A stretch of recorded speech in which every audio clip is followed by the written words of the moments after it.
Welcome to Connectica, Elsa. Thanks for having me. Would you Long like time to listener, first time caller. would you like to introduce yourself? I am Elsa Mitchell. I am a business mentor. I also wear many hats: MC, speaker, podcaster. But essentially, my primary goal in life is helping small to medium business owners make bank. What inspired you to start your business? Well, I never intended, actually, a lot of things in my life I never intended to do or be, but and being a business mentor was not a plan. So I want to be clear, it wasn't like I want to be a business mentor. It was an evolution process from owning my own businesses from the age of 25 when I was a baby. I owned a hair salon for 14 years, and then I started a building company, which is totally random, I know. But because it was so random, the difference in the businesses, I very quickly realized that there were some core foundations to building a business, no matter what kind of business it was. So I partnered up with a girlfriend of mine because having two businesses and four kids at that point in my life wasn't enough.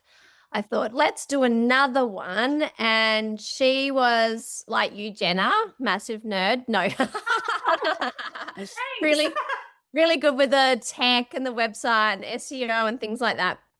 We got together and we decided that, well, we had a conversation around we didn't know enough women in business that were making the same amount of money that we were, or enough money to support their families the way we could.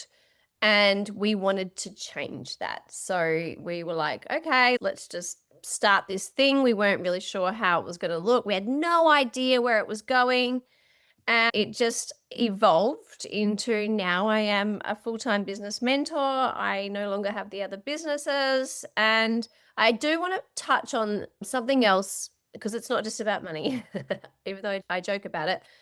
When I reflect back on my time owning those businesses, I loved the identity that it gave me. So I felt very confident. It felt very good to be known as this successful with an iconic business and people lined up at the door. I liked that identity. And I think that I want everybody to experience that feeling as entrepreneurs. Yeah. So that's the short version. So how did it evolve to what it is today? Yeah, I know, because I kind of said that this just organically happened. We started with, because I'm a country girl like you, Jena, my friend Christy and I that I partnered up with to start this venture, Changing the World, we started getting on these contracts very rurally and regionally. So we were going up to Connectica and Broome and down to Albany and all over the West Australia. We were loving it. And we were running workshops at that point. So on different things, how to build your business online, customer service, you name it, we were doing it and we loved it. It was very, very fun. And again, like I reiterate, we weren't really sure where it was going. Our primary goal at that time was to try and connect people, which is interesting because if you know me now, that's a big focus in my business. And then what happened was we wanted to start a podcast together. We wanted to start, and we were doing one-to-one things that came up. So we started would do projects like SEO or social media management. That wasn't really sitting right. We're kind of like, this doesn't really feel like the right thing, but we did it. And then we wanted to, it just organically formed into we were mentoring businesses. Then we wanted to launch a group program, a mastermind, which I wasn't in that world, right? So if you live in the business coaching world, this is all very normal part of how people operate their businesses in my world. To me, I thought it was our own idea. I didn't follow a blueprint. I didn't have a strategy. It just landed that way. So we wanted to start a group program. I was very, very lucky that I had, well, not lucky, but I was in a good spot that because I had the support of other businesses that were well established and making good money, I didn't need money for this business. Neither of us did. So we were very much able to do that as a passion project and put everything we had into growing it without the attachment of needing it to make money right away. So we could play, we could experiment, and that was a blessing. Christy ended up passing away from breast cancer, and that's a whole other story. So I guess in losing her, all happened very, very quickly. I realized that life was too short. I had a life-changing moment. And when I'd started my hair salon when I was 25, I never wanted it. I didn't love hair. My old clients are like shuddering as I say that, but I didn't love doing hair. I loved owning a business. My goal was always about owning and operating a business, not about being a hairdresser, even though I did become a hairdresser to buy a salon, which might sound crazy. So I always knew it wasn't forever. I had a goal from day one to build it up to a certain point and then let it go and do the next thing. So I always had this burning feeling like there was something else I was meant for. I spent about 5 years in limbo trying to figure out what that something else was. And that drove me crazy. And in the end, when I lost Christy, I sold my salon and walked away from my marriage and the building company and burnt my whole life down and went all in on doing what I do now, which is working with business owners. And the way I do that is I put together the group program called the Mentor Academy, which is my baby. It's worked really, really well. It's my way of being able to connect people like I always wanted to, because I do believe it takes a village. And I love that I can bring people that live rurally to connect with people in the city. So that's a 12-month program, but people do stay in much longer, as we know. And in that, I bring in people like yourself, Jena, to educate on giving people the right foundation. So website, SEO, social media. We do a lot of mindset work. It's like a one-stop shop to all the things, the tools, the education, and the community that you need to grow your business. Alongside that, I do private one-to-one mentoring for people that are a bit busy and want really fast results. That's my more high-end offering. And in around that, I've had to introduce other services because people go through the Mentor Academy and they're like, what's next? So I do have a thing called MHQ, which is more of a just getting together once a month for women that are more established and just want people to talk to in business, because it can be quite lonely. And I do a lot of traveling and speaking rurally still now, which I love. So I was just up in Port Hedland this week. I ran a workshop on how to build your digital footprint. And I do one-to-one mentoring up there, which, by the way, is wild because I did a session with an Indigenous funeral service, like business. And now I know all about what happens to people when they pass, which is not something I ever thought I'd be having a conversation about. But it's amazing, and it's like a fun puzzle to solve, like meeting all these different businesses and figuring out what moving parts they need to make it work and be successful. So yeah. Have such a broad experience, don't you? Working across so many different industries, so many different types of businesses. My skill set is just super weird because, first of all, I started in business before social media and things like that. So I have a very old school, I guess, fondness for traditional and conventional forms of marketing. A lot of things just happen, right? As you know, a lot of things happen. I became a blogger when I owned my salon because I had babies and I was at home and I was bored, and I thought, and I love writing. So through blogging, because it feels like an ancient art. Got a bit out of fashion now, hasn't it? It's died in the ass real quick. But I learnt through blogging, I accidentally figured out SEO. And I remember having my WordPress salon developer teaching me how to put all the keywords in. Like, she taught me accidentally. I didn't even know what I was doing. So, and then because Christy got sick, I had to jump in. She got sick the day before we were meant to fly up to Broome and Kununurra for one of our trips. She was like, I can't come. That's the day she got her diagnosis. So I was like, that's fine. I've listened so much to everything you do. I can run it. So I started running the SEO and website best practice workshops.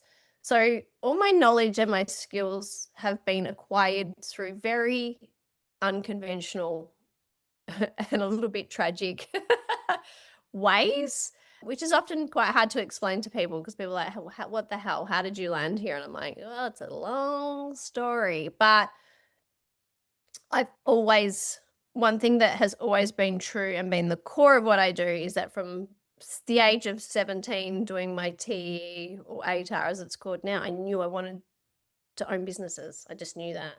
My dream, Jenna, is to be on Shark Tank. Oh, I love that. Like, oh, I'll give you $50,000 for 95% of your business. That's my dream. Let's make that happen. Yeah, I would love that. That would be so fun. I love that you service rural and regional clients. I think there's such a need for it. It's interesting because I'm from Condinin, which is a very small wheat belt town. My family still lives there. My brother's on the farm. I've got a brother in Esperance, him and his wife.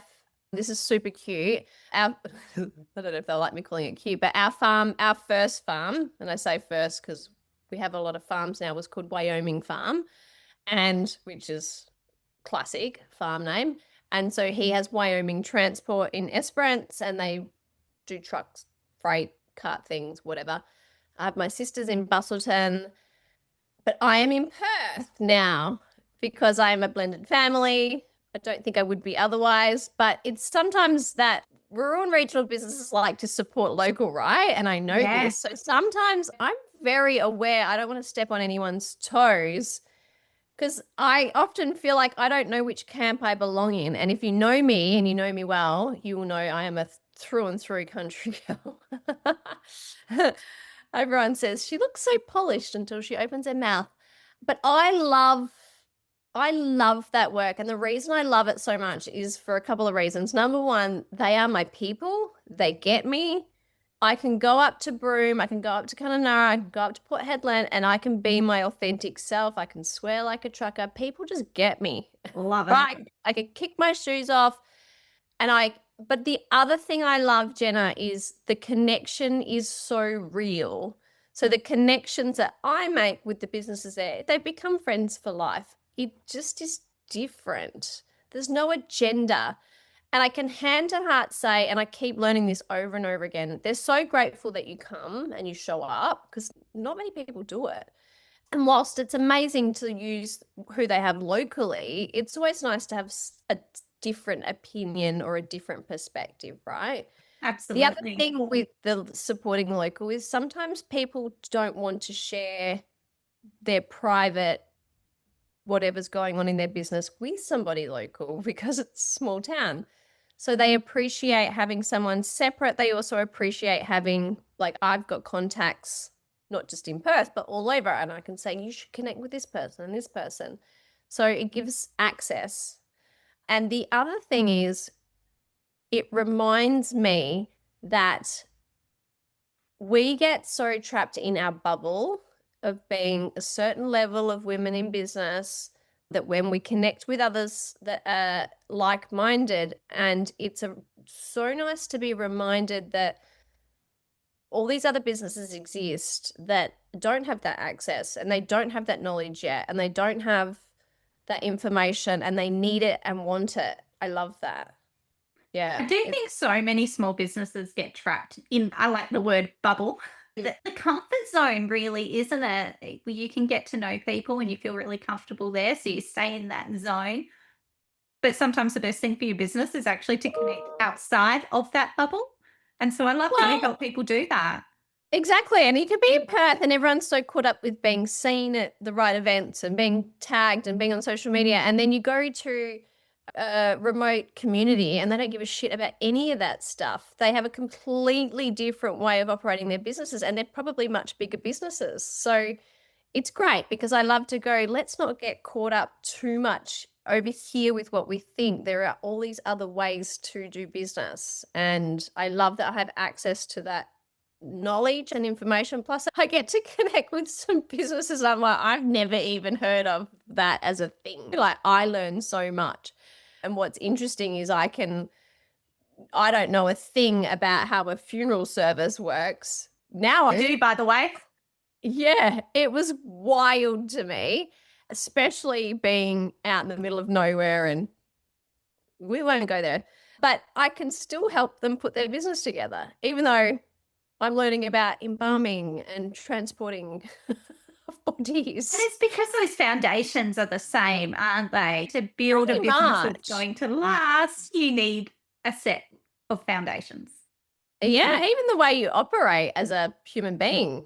It's like, okay, why are you allowing that to happen when you should be doing this? So yeah, that's all of why I love doing the rural regional work. Yeah, and we'll continue to always do it. And you also do VIP days, don't you? Which is like the opposite in Perth. Oh, that's so funny. Now you put it that way. It is the opposite. Yeah. They are so good because we go and stay at Crown Towers and everyone thinks it's just this like staying at Crown fluff. But, and my kids are like, oh my God, Mom, as if you're working. No, we do work. We work so hard. I work so hard, but no, the client does as well. So we go to Crown, it's 24 hours. We sleep. I like to say that because I don't want anyone to ever think they can come and keep me up for 24 hours. That won't work. We meet, we unpack their business, we pull it all out. I bring my butcher's paper, texters. We set up either in the room or by the pool. And when do you ever get 24 hours just yourself to be all about you and your business? And that time is their time. So it's not my time, it's their time. They can choose where we eat. We go for dinner. If you want a glass of wine, we can have a glass of wine. We just talk about them. We unpack whatever it is for their business that they need. We create the strategy and we pull it all back together. And it's like getting 6 months of business coaching in one day, pretty much. We do have follow-up, like there's follow-up coaching afterwards that comes with it because obviously they have to leave and execute a lot of things. So they need that guidance, but they're the absolute best. It is just, it's like you just go into your own little zone and the whole world just stops where you can be really indulgent and focus on just you and your business. So they're my favorite. I love doing. I've never had a client not love doing those. I think it sounds amazing. And how I much know. value is there in just like step out of the normal day-to-day routine of I've got to get kids to school and I'm being interrupted 10 times during the day. Like that 24 hours to just focus on your business only. That's so Yeah. valuable. It's amazing. It is so amazing. It's just all about you. We do always joke though, every single time that when we leave the next day, we're like, oh, we just needed one more day to sit by the pool and drink cocktails and relax. Maybe that'll be an add-on. Yeah, it sounds, oh, it's just a day, but it feels bigger than that because so much thought goes into it beforehand and afterwards, and energetically, it's a lot, but it's very powerful. Yeah. Is there a call before the VIP day? Yeah. So quite often what ends up happening is they are existing clients that maybe have come through one of my other programs.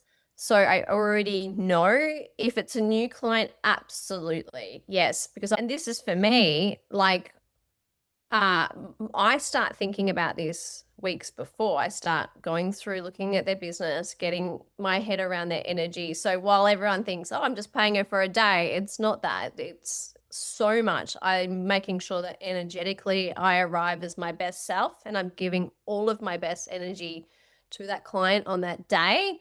And I've had clients say to me, Elsa, I have seen you and worked with you and shown up so many of your things. I've never seen anything like that day, what you're like in that day. I've just been like, it's a whole other experience. I'm like, yeah, that's what makes it so good. I love it. What does a business mentor actually do? Can you explain it? Such a good question because I danced around like business coach. That label didn't really land. Mentor, even consultant, which you step into the consulting space Yeah. too.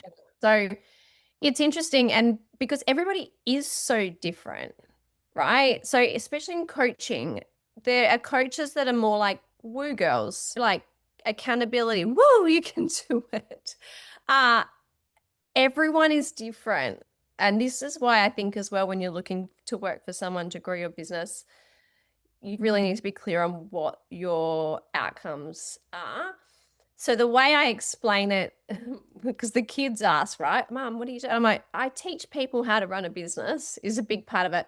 For me, I'm very big on the foundational things. So I'm very good at going, this is what you need. Some things I can teach, but whereas like on the flip side, Jenna, what you're really good at is the tech. The tech's not my strong point. You're very techy. So I would defer to you or refer to you when I'm saying, well, if you need someone to map out exactly which systems and a bit more, then you'd go see Jenna.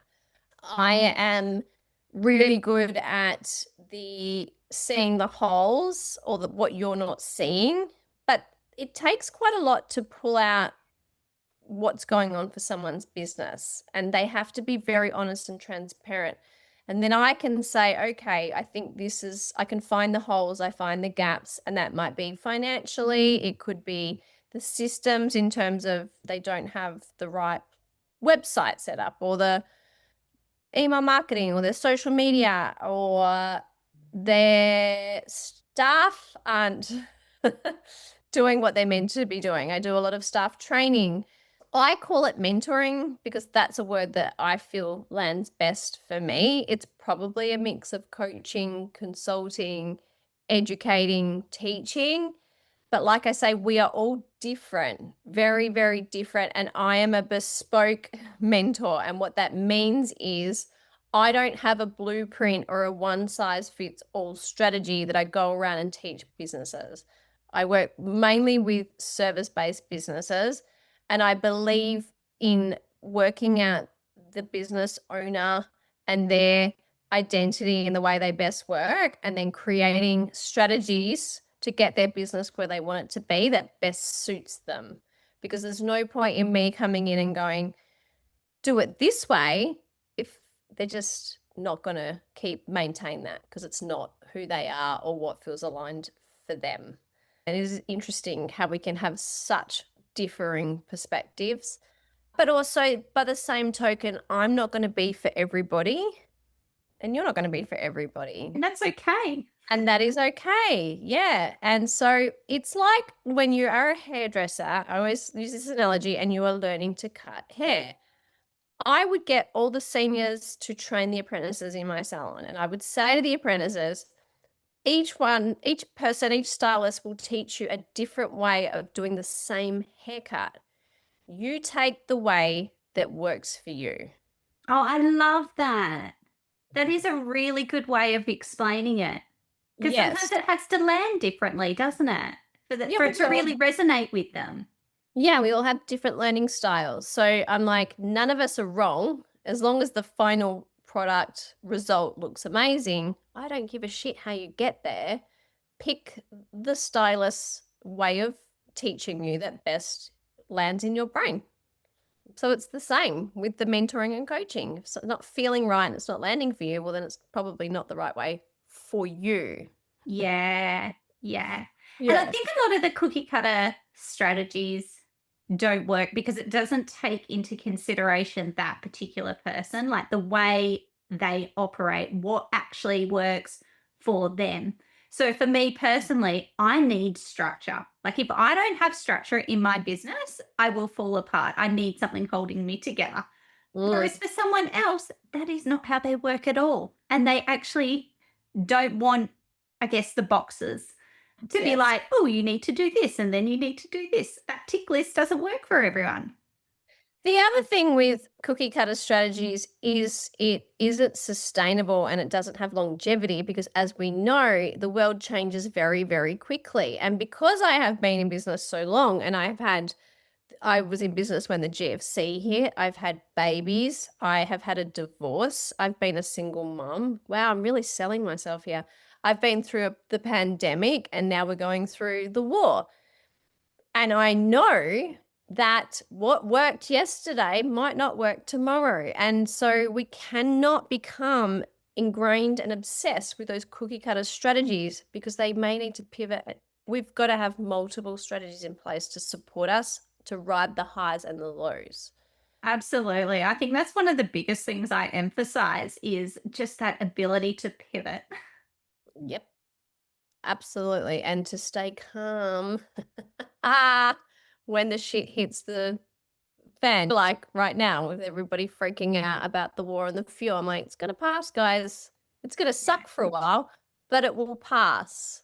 Yeah. So it's just learning how to manage it during the Yes. rough times. Yeah. And putting all those foundations and seeds in place. So when the rough times come, you have that village there to stay loyal and support you to be there on the other side. What advice would you give someone new starting out in business? This is an easy one for me. It's that give it time. It takes 2 to 3 years. I have learnt this lesson over and over again. Even starting out in this business, I felt that all the years I'd put into the other businesses would make it so much easier. I was wrong. I still had to prove myself, earn that trust and reputation in something new in a new space. And you can be like the speculative share, then the business, the 1 in a million that goes wild overnight. Sure, that can happen. But I always say it takes 10 years to become an overnight success. So give it a good 3 years, and you've got to be willing to do all the things. And if something doesn't work, that's okay. It's really hard not to take it personally. If you can separate yourself from your business, you are running a business, and understand that sometimes things are going to fail, and that's totally okay. You just try again, and you try it differently, or you try it the same. And you just keep showing up and showing up. But it takes time, 3 years of blood, sweat, and tears before you can kind of go, "Ah, I can breathe now." It never gets easy. Otherwise, everyone would be doing it, right? We'd all be doing it if it was easy. But it does get easier. I love the honesty in that. Not everyone wants to hear that, right? Not everyone wants to hear it, but sometimes you need to. And also to just accept that there's failures along the way and not Yeah, taking that personally and not letting that get you down. I think that's a absolutely. massive part of business. Like, just get up and go again. Just try Yeah, something else. yeah, yeah, yeah, because we all fail. Just some people just like to pretend they don't. Yeah. Yeah. So the chat today, Elsa, if someone is watching and they want to get in contact with you, what's the best way for them to do that? Well, you can come to my website, elsamitchell.com.au, or I love a voice message on Instagram, which is, again, just look up Elsa Mitchell and you will find me. So, yeah, slide into my DMs is always a winner for me. And thank you so much, Jenna. No Loving problem. I love what you're doing, all this hard work promoting other businesses. The world needs more of it. Thank you, Elsa.